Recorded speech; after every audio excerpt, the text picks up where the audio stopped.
ladies and gentlemen, please welcome Robert Bole, the Managing Director of Signal Group DC, to the stage.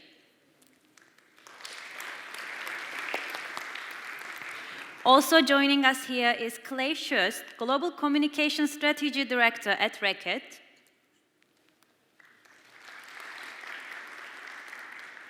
It's my pleasure to invite Dr. Segun Alabi, Head of Corporate Communications of the Lagos Chamber of Commerce and Industry, to the stage, please. Also joining us online, Shurin, Head of Strategy at MC Saatchi World Services. And again joining us online is Gabriel Borges, co-founder of Chief Strategy Officer at MFI. Thank you very much. This topic about multiple audiences is very frustrating, actually. One is that we have this opportunity to reach everyone, to speak to everyone. But at the same time, we're finding ourselves fractioning ourselves into smaller information communities, not listening to one another. Same time that you can have discourses like this, which bring people all over the world together to talk to each other, thoughtful interchanges. You can also have bad actors who can exploit those platforms to reach multiple audiences and pollute the atmosphere. And then finally, we have a renaissance of great independent journalism happening, holding power to account. At the same time, we have individuals who can provide misinformation and, again, muddy the waters. So how do we, as communicators,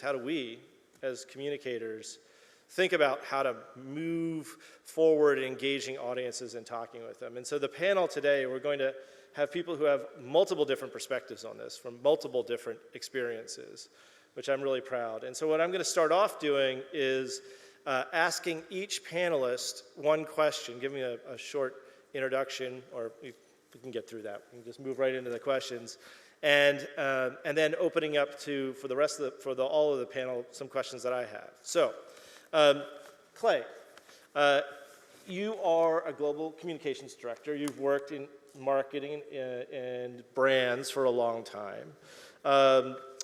You live in multiple places around the world.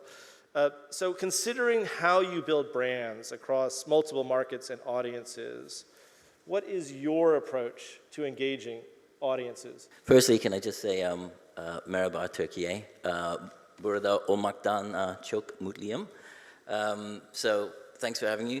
I think, look, just to give you some context, so I work brand building, right? So that's kind of more the commercial side of things. And so I work across 13 different brands, 60 different countries where we have operations, and 200 other kind of countries where our brands are used. So my ability to connect with people at scale is, with billions of people every day, including, some of the well-recognized brands in Turkey. And I think in terms of influencing at scale and connecting at scale, bringing it back to your question, I think really for me, it's defining, and it's increasingly so, defining a value exchange which is mutually beneficial. Because I think people now expect corporations and brands to build relationships which are mutually beneficial, right? And increasingly that's about brands having a greater sense of purpose beyond just kind of the product usage, right? So having a greater sense of purpose. In order to do that requires a depth of insight, right? To address and identify people's real needs, as you said. And I think for me, the lifeblood of any kind of communication strategies that I develop across those markets is the ability to leverage very rich insights and sources of insight. Excellent, thank you. I'm going to turn to one of the panelists over my shoulder. Gabriel Borges is in Brazil right now, so while we are here in the morning, it is, I think, late at night where he is. So he has been applying strategy as a tool for communications for over the last 25 years. He's been working at the intersection of technology, of marketing, of communications, and right now is one of the co-founders and the CSO of Amplify, which is an integrated marketing communications practice. Gabriel, or GB. GB, Brazil is an intense user of social media in particular. It is one of the most intensive users of social media in the world, but we know that no audience is monolithic. Obviously, the Brazilian audience is not, or South American as well, not monolithic. So, and as I mentioned in the opening, studies are showing how we're breaking ourselves into smaller and smaller information communities. I'm wondering, what is your view on how communication professionals can use social media to understand, engage, and connect ideas and brands to multiple audiences? Nice. Thanks for the question. Before tackling my answer to that, just let me thank you for the opportunity and to be invited to participate at least from Brazil now. It's actually 7 a.m. here, so I'm quite in the morning here. But jumping into your question, well, you might know that Brazil is such a continent country, so we are talking about 220 million people living together here. So we should expect that we have a really diverse population. And another thing that's quite interesting is that we are such a young country. We only have 500 years something. So it means that most of our population were created by a mix of different people from different parts of the world. I'm not sure if you are aware of that, but for example, we have the second biggest Japanese community in the world, apart from Japan, of course. So it means that migration is something really important to building the culture of Brazil. And as a result of that, we have such a national culture that's a mix of different influences from different parts of the world. And as expected, at the end, we have a really, really multicultural society here. But there is this one thing that you have already mentioned, that is how Brazilians embrace social media for the last 10 years. We are known nowadays as one of the most intense users of social networks in the world. If you check any kind of ranks or any kinds of like the number of use, the number of networks that someone will be using, the number of friends they would be connected to, the amount of time they stay connected to a specific social network. This is huge for any kind of perspective you have here in Brazil. And I'm not talking about only about one specific social platform, but most of them. I mean, we are huge in Facebook, we are huge in Twitter, we are huge in Instagram. We used to have the biggest community in Orkut, what used to be Google's social network that only Brazilians and Indians were using in the world by 7-8 years ago. And of course, we saw last year and this year a huge growing of TikTok globally.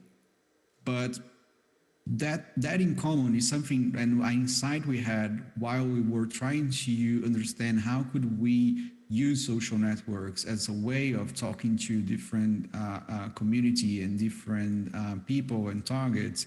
And one thing that I think it kinds of changes and brings a big challenge to communication is the fact that when you're using social networks, you are really close to your audience. And that's a twofold thing.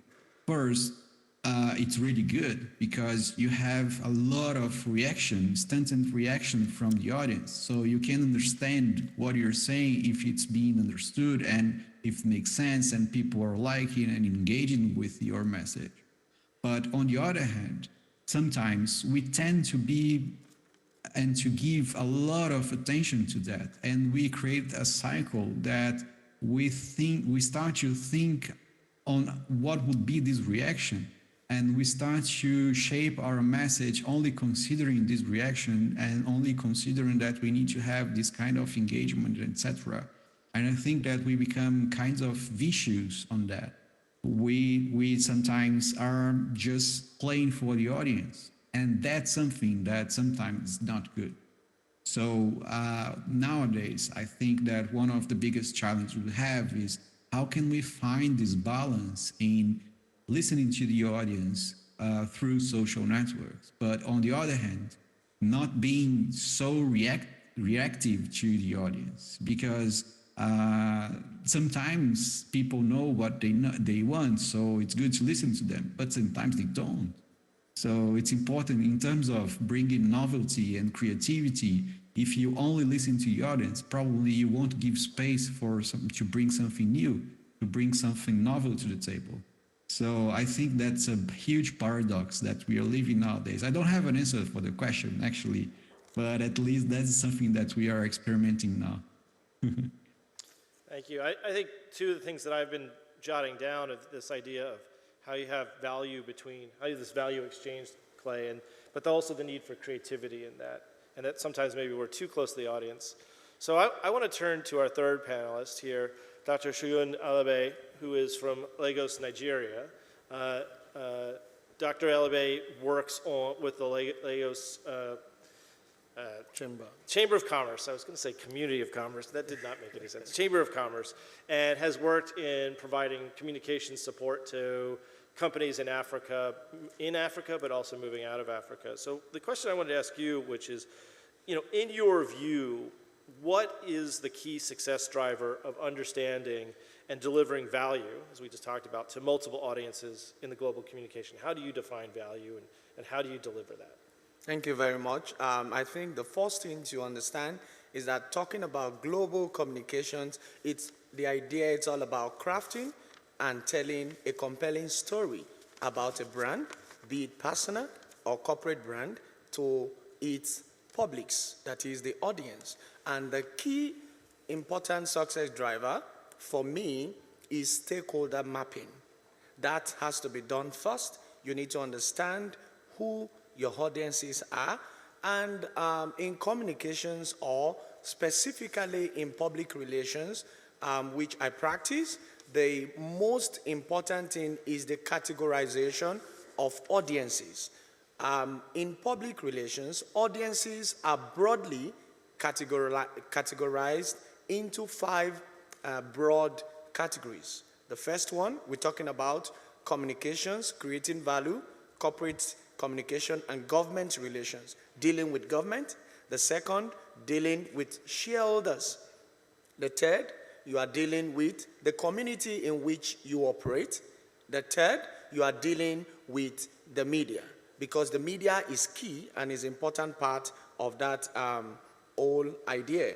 And then the next, we are talking about the employees. So for me, the key success driver to create value and understand global communication is stakeholder mapping.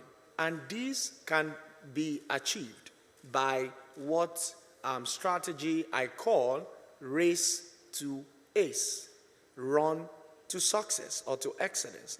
It's an acronym. So the race, the first, which is the R, refers to research. You need to understand the culture, the demography, the language, and the way of life of the audience that you are speaking to. Then the next one, which is the A, is the action plan. After the research has been carried out, you understand who the audience is, then you move on to the action plan. Step after step, what you intend to do. And then you move to communicating the value. And value is about exchange. Value is exchanged for value. And the third, the last one, which is the evaluation aspect, is that after you've communicated, then you have to do measurement, evaluation. And then to be able to maintain the success rate that you have achieved, then you must understand that you first attract. The communication should be about your audience, what the audience stands to benefit. It's all about them. And then 2, you must understand that they must be converted to your point of view, to your product, to your brand, and to what you are trying to sell to them. And then the last one, after they've been converted, the next thing is to continuously and continually engage with the audience. And when this is done, we can actually get value across globally.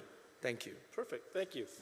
I'm going to ask our last panelist, Shurin, who's the head of strategy at MC Saatchi.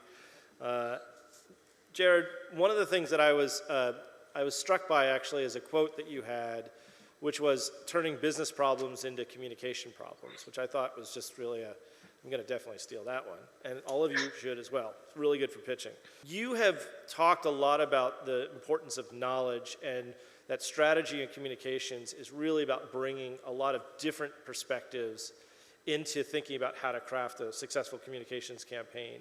But that data is important, but balanced. So maybe you could talk to us, because I will say, go into it, I will say that data is becoming an almost overwhelming force in the way that we evaluate, and I'm wondering if you're thinking that we're losing a little bit of the creativity and art in communications with that way. So let me ask you the question of, what are the limitations of data in guiding engagement with audiences? Thank you very, very much. That's it's a very good question and a very flattering setup. Also, thank you all very much for having me here today, even virtually. This is an absolute honor. What I'm not going to thank you for is putting me on last, because it's always difficult to follow four very clever people, and I'm sort of been striking out all the things I wish I had said. But I do think this question sort of builds on everything beforehand. We've already spoken about that need to be close to the audience, that need to create compelling stories, the need for a depth of insight. And at World Services, like everyone else in this room and joining it online, we're all addressing problems at scale. We're all talking to lots and lots of people about very large, very complex issues, very big challenges. And I think there's a tendency to rely on data exclusively, and to do so because it's fast, it's empirical, it is at scale. It's very easy to get, especially nowadays, to get scaled data and vast swathes of knowledge. However, and again, I'm sort of following the path of the speakers before me, that's not insight. That's one path to insight, that's a good platform for insight, but it can't step in for that way of life, for that creative inspiration, for the creative twist that you might need to really get into the audience's lived experience. To bring this almost full circle back to something you said at the beginning, Rob, when you were talking about bad actors who are very good at exploiting people using the power of strategic communications. A lot of that is done not with rational data-based insight, but with really good emotional understanding. And I think there's almost something to learn from that, but in the power of a really good emotional narrative and a compelling story that's rooted in someone's life, in the things around them, rather than what the numbers can tell us. So my plea is, especially as we all go forth from this to tackle huge global issues, complex ones and at scale, don't just rely on the numbers, but try and look past them into the lived experience, the things that the audience might not even know about themselves, but are in their environment, that in the culture, in the world around them, and use that as the inspiration and the insight as well. So I see quite a few people in the audience who may have white hair like I, but I also see a lot of students in the audience too, or people that I think are probably coming up in their professional careers. So Clay, I want to turn back to you, but I'm going to ask this of all the panel members. When you think about and developing a campaign or a marketing approach, when you think about multiple audiences, what are some of the practical ways in which you start to define those audiences and try to understand who they are? It's a good question. I think if we're thinking about kind of a framework or an approach, which might be useful, I think yes, it's covered off and it's been spoken about. Data is important, but I think Jared correctly said, data is not the end, right? It's the means to the end, and it's the means to the end, which is insight, right? So I think insight is so critical, and we're kind of all rounded on that. I think that's one of the themes that's coming out here. That insight is so critical in understanding how to engage with people and defining how to add value through communications. And so the way that we kind of look at insight, there isn't one size fits all solution, by the way. I mean, there are multiple data sets that we think about. So we kind of think in our approach as something like an insight stack, if you could imagine like different forms of data. So we've got things like social listening, right, that can tell us some of the behavioral insight. We've also got things like search and search intent, which kind of can be used as a proxy for people's intentions, right, if you're searching for things. We've also got usage and attitude studies, so we know kind of what people perceive about kind of our brands and the relationship that we're trying to develop with brands. We've also got insights coming in from partners, some of which are actually speaking here today. So I think Nielsen, IQ Nielsen, one of the speakers is here. So we have information around that, and that's more kind of commercial information. And we also have consumer respondent insight.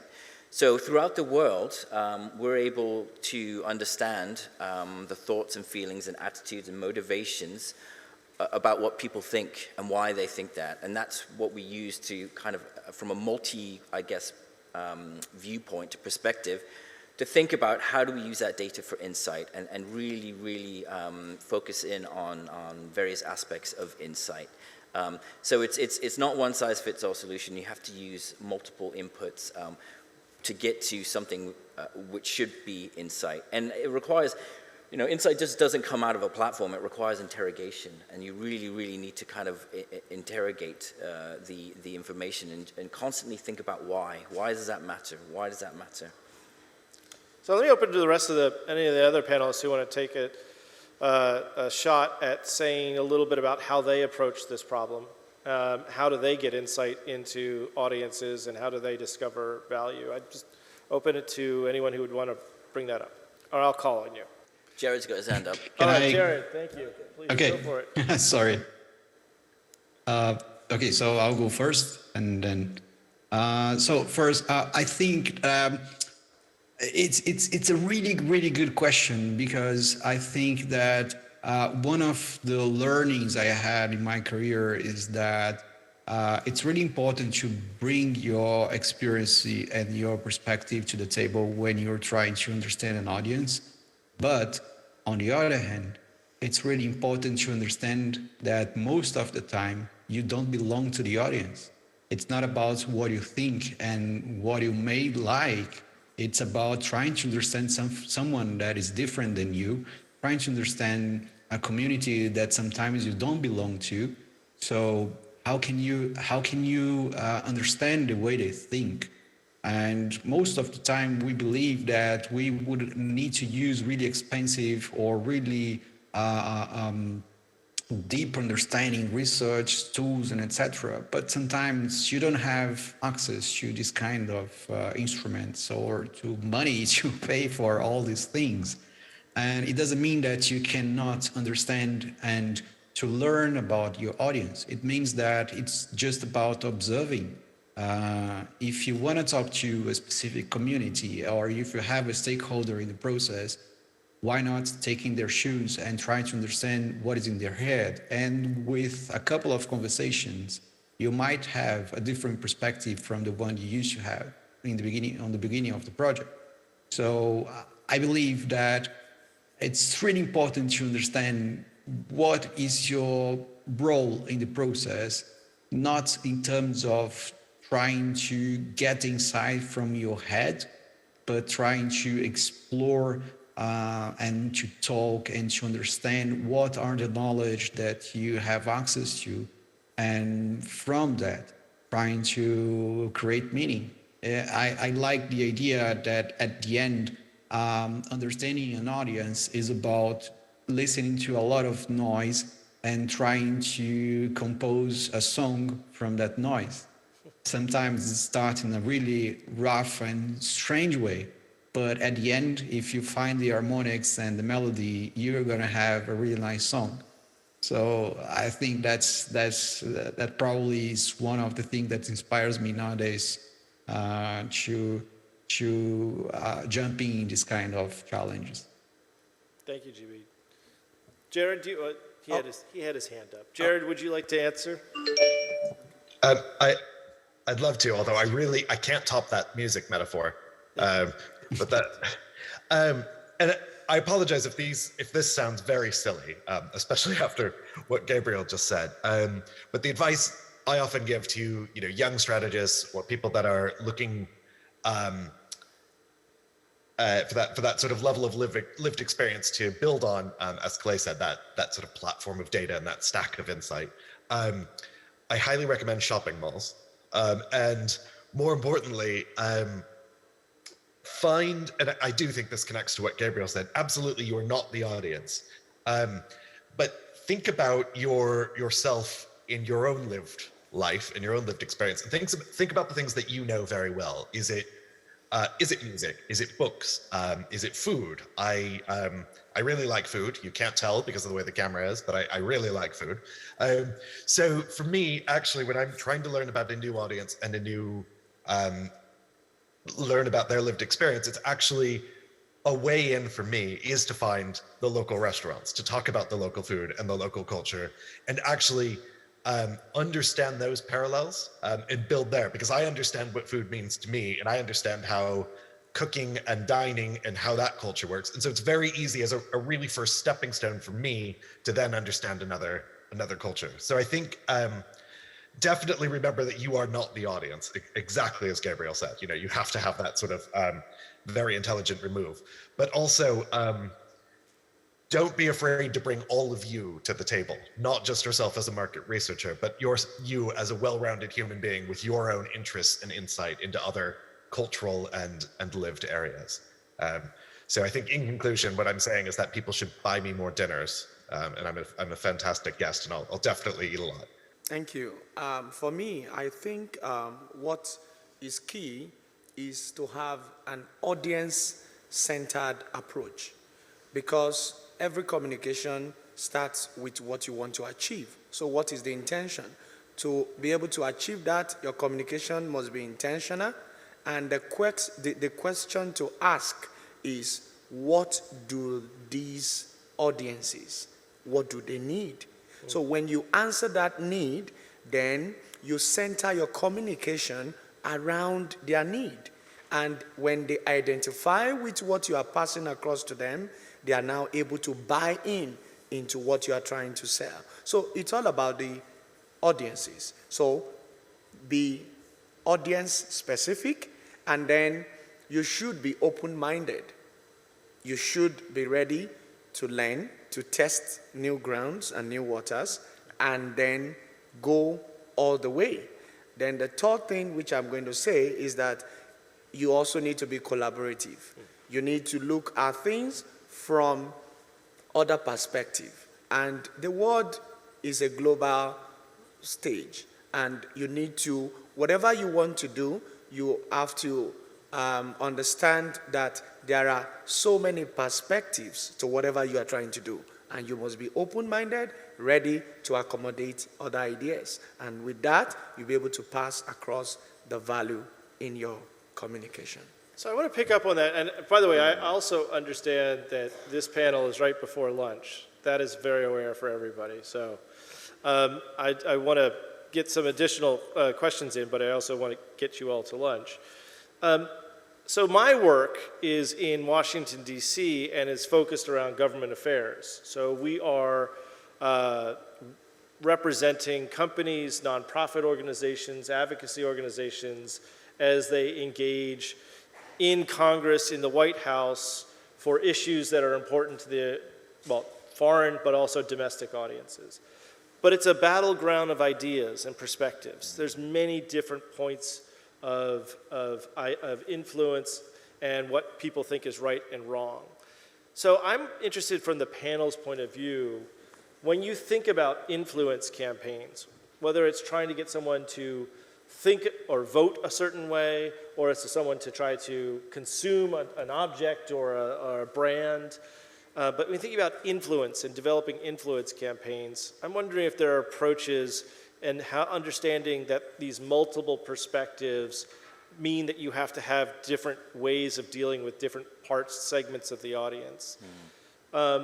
I would open up, maybe Clay, I'll just go back to you. You'll be my go-to first guy. That's fine. Yeah, no, I think it's a great question.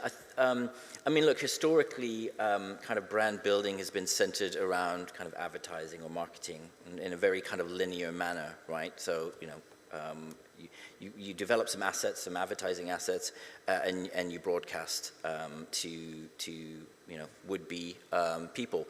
I think the two things have kind of really dismembered that, or disrupted, I should say, that model, right?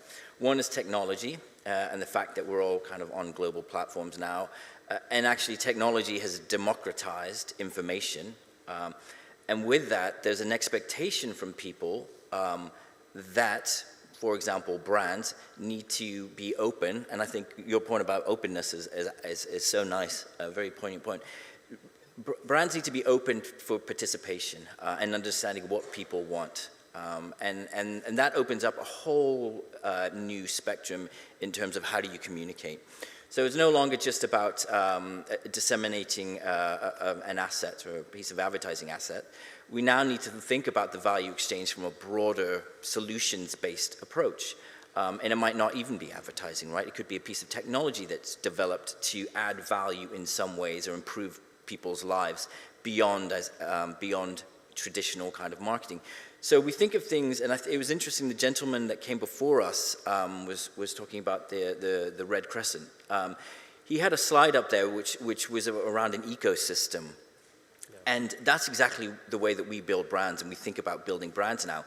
It's an ecosystem, and it really has different components. Some of those components are, you know, could be traditional kind of advertising assets, but increasingly it's more expansive than that. It involves partnerships, it involves technology, it involves owned channels, so, you know, owned social media platforms and things like, and wider kind of owned platforms. So it's about how do you build out an ecosystem which is above and beyond kind of the traditional approach to marketing, but also connect it up so that it's all amplifying at the same time. And that's kind of, I guess, how I would answer that question in terms of influence. It's the center of gravity of influence has changed, at least from my brand building role, and it's now centered in how do you create value with people, and that increasingly is about giving and addressing people's needs from a broader spectrum of solutions around the ecosystem. Great. Is anyone, Gabriel, GB, would you like to talk a little bit about influence and multiple perspectives and conflict, which I think probably Brazil has one or two of those issues on social media? Definitely, yes. I think that until not long ago, there was a specific formula to influence and to create a strategy for influence that would be try to find the key argument to convince someone about something. And it still makes a lot of sense. But when we use this kind of formula, we are kind of neglecting that we have a multi-diversity audience most of the time. And what is a key argument for one person might not be the key argument for another one. And I think that the beauty of the time that we are living in with all the digital platforms that we have access is that we no longer need to make that choice. We no longer need to choose that specific key argument. We can have a bunch of different interesting key arguments and use them to connect with different communities and different audiences about a specific reaction that we are looking for. And I think that's something that we are still learning. I think that's really powerful, but there is a dark side from it as well. Because as I was mentioning earlier, sometimes we feel like that some people are just trying to understand what the audience wants to listen and using that specific argument to that specific audience, and even though they don't believe in that argument. And as this is spread all over digital platforms, most of the people won't even see that specific argument. So you can do that in the backstage. And it's like you don't need to take your position on the matter, because you can have all the positions and you can convince everyone that you agree with them, although sometimes you're agreeing with different people with paradoxical ideas. And I think that nowadays we learn about how can we use the right and the beauty side of the digital platforms, but we still don't know how can we avoid these kinds of situations. And probably this will be one of the biggest challenges in communications and strategy for the next years for us to understand how can we engage with digital platforms in a more healthy way, not forbidding them to exist, but to allowing them to exist in a more practical and good way, using only the good side of it. So that's probably what we are going to face in the next years. Thank you very much. So much about what we do at the Lagos Chamber of Commerce and Industry is trying to create a bridge and link between the government and various businesses that operate in Nigeria. Most of the time, we have disagreement about government policies and in the business community. So At least there's something universal in the world. it's something Government and business not necessarily seeing eye to eye. Okay. It's the universal trait. So there is a universal trend. And then by the time you understand, the most important thing is engagement and willingness to shift grounds, because you don't win all the time. So you lose some and then you win some.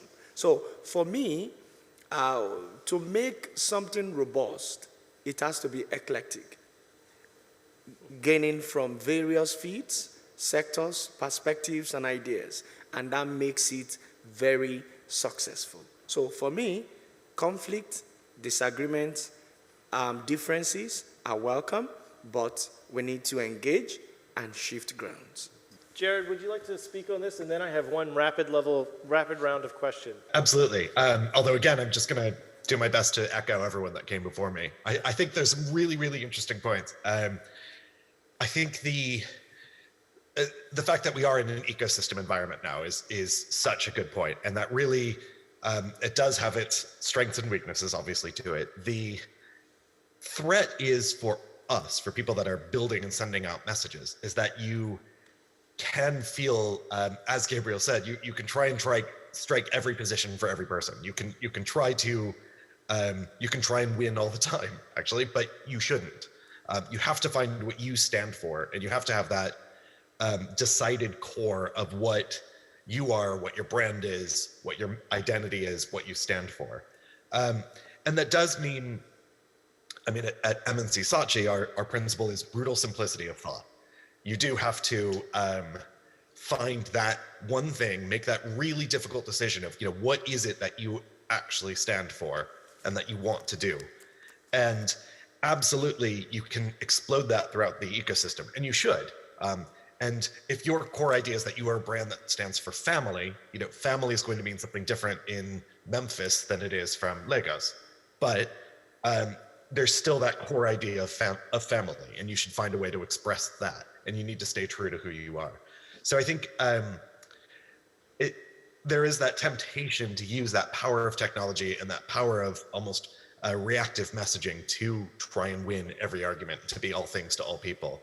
But that's really where we step in. And I think this has been sort of one of the themes so far, is that where everyone in this room, as the professionals in the space, our job is to provide that guidance to say, no, we need to find the one true thing that we stand for, and we need to stick to that and curate it and guard it going forwards. Perfect, thank you. I think, before you wrap it around, I just want to pick up on that point. And actually, you raised a really, really interesting point, which is, because a lot of the discussion here today is about how do we, connect our respective fields or brands or Chamber of Commerce to audiences. But actually, what you've raised is a really interesting point, which is, what is it we actually have to bring to the table in order to do that? So what are the behaviors and the mindsets that as practitioners, communication strategists, that we need to bring? And to your point, it's the willingness to kind of be open-minded about things and think about, the broader expansiveness, rather than going in with a single-minded view. I think that's a really important point from a practitioner's point of view. Yeah, and I also agree that what Jared was saying, that go out into humanity, actually start meeting as many people as you possibly can. Take what you think is valuable, include that in. I think in terms of global communications, we have tended to try to put it into a set of tools, a set of data, a set of processes. I feel a lot of the times that we sometimes miss the creativity and the humanity of part of what we're trying to do. And you know, there's so much pressure that comes from whether they're clients or your own brand to be successful, to be affordable, to be on point all the time. Sometimes it puts us into these very narrow, constricted ways of communicating. Which is so true. Curiosity, I guess, is really just being curious about the world. Yeah, totally. So I do want you to all go to lunch. And so I have one last question. It's an optional question for the panel members. You can either take one or other of these, but not both. What is a global trend that you think is important to keep your eyes on, that you've detected in your work, that you think is going to affect the way that we communicate with multiple audiences? Or what is an indispensable experience tool set that you think is important for global communicators in the future? So a trend or experience tool set, or experience or tool set. So I'm going to go in reverse order. You have a PhD. This better be a good answer. I'm going to ask you first, Dr. Alabi. Thank you very much. I think I'll talk about the trends. Perfect. And it is, for me, to my mind, I think it's about digital transformation. AI, that will change the way we do things, and we need to follow the trends. Things are coming out, and we really need to catch up very fast. So that's perfect. That's it. I will temper that and say I think that is right. We have data science in our work, but I also think that we need someone to understand what all that data science really means to human beings sometimes. But I totally agree. So GB, what is your trend or skill set or experience? Great. I'm going to be practical and I'll talk about a specific trend. We've been witnessing the rise of TikTok here in Brazil, and it's crazy what it means nowadays to any kind of audience, not only for the young teenagers. And behind that, not talking about TikTok as a trend, but one thing that people are kind of getting used to is to consume content in a small piece of video, a small information. And I think this is a trend that we've been witnessing from year to year, that nowadays, because of the amount of information that we are exposed to, the amount of platforms and etc., we don't have attention in a long period of time to anything.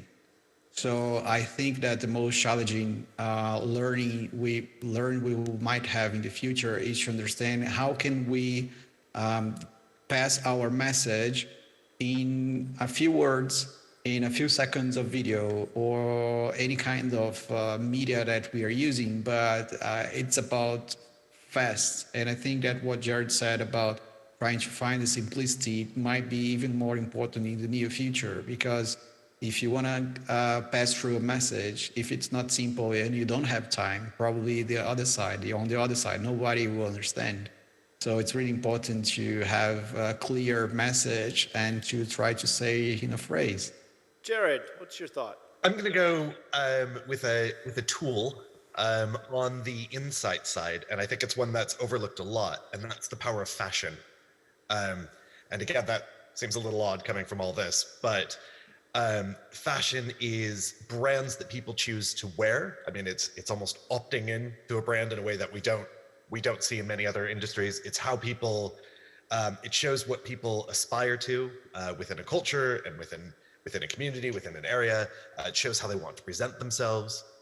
It shows what community they're a part of. It links to what people are nostalgic for, what people are looking into the future for, how people relate to materials and to sustainability and to comfort. I mean, and to the community. I mean, it's an incredibly powerful cultural tool, but it is a specialist one that I think we tend to ignore. But I would absolutely recommend that people looking for insight, looking for customer understanding, lean into fashion and see what you can learn from what people are wearing and how they present themselves that way. So I'm going to say health and wellness. I mean, it's a mega trend which had been kind of trending for the last 10 years even. But it's obviously been accelerated by COVID and kind of the anxiety around health and wellness, and now front of in our minds. But health and wellness, particularly driven by technology, as you know, we have wearable devices, biotechnology, and AI. I think the future of pretty much all brands or all kind of entities, corporations, companies, they're all going to be health-based companies because of all of the technology that's going on with wearables and biotech. And I think this is interesting. Like if you forecast it a little bit farther out, it's interesting to think about that we may all be sitting here in 30 years' time as kind of augmented humanity, right? Biology and technology. And that, I mean, I think that challenges the very fundamentals of humanity and what it means to be human, and obviously how you communicate in that space. So for me, the future is squarely health and wellness. It's big, and it's only going to increase. Well, thank you. Well, first of all, thank you to the hosts who brought us here today. It has been an amazing experience already. We've met a lot of interesting people.